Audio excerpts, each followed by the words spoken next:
ఉత్తరాఖండ్ దైవభూమి అని హిందువులు పవిత్రంగా పిలుచుకునేటటువంటి ప్రాంతంలో జాగ్రత్తగా బంగ్లాదేశ్ నుంచి వచ్చిన వాళ్ళు, బర్మా నుంచి వచ్చిన వాళ్ళు సెటిల్ అయిపోయి అక్కడ హల్ద్వానీ ప్రాంతంలో 3 హెక్టార్ల భూమిని ఆక్రమించుకున్నారు.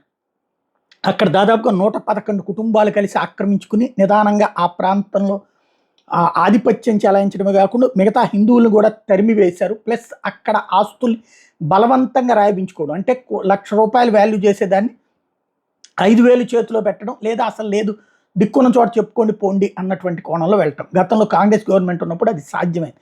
బీజేపీ గవర్నమెంట్ వచ్చాక దాన్ని కంట్రోల్ చేయాల్సిన పరిస్థితికి అప్పటి నుంచి స్కెచ్లు వేస్తే మధ్యలో వీళ్ళు న్యాయస్థానాలకు వెళ్ళి అన్ని రకాలైనటువంటి ప్రయత్నాలు చేసి అడ్డుకున్నారు. చివరికి ఇప్పుడు కోర్టు కూడా వికెట్ చేసినటువంటి సందర్భంలో బుల్డోజర్లతో మొత్తాన్ని చదును చేశారు. ఏదైతే ప్రభుత్వానికి సంబంధించినటువంటి భూమిని ప్రభుత్వ భూమిగానే కంటిన్యూ చేసుకొచ్చేటటువంటి ప్రక్రియ చేపట్టారు.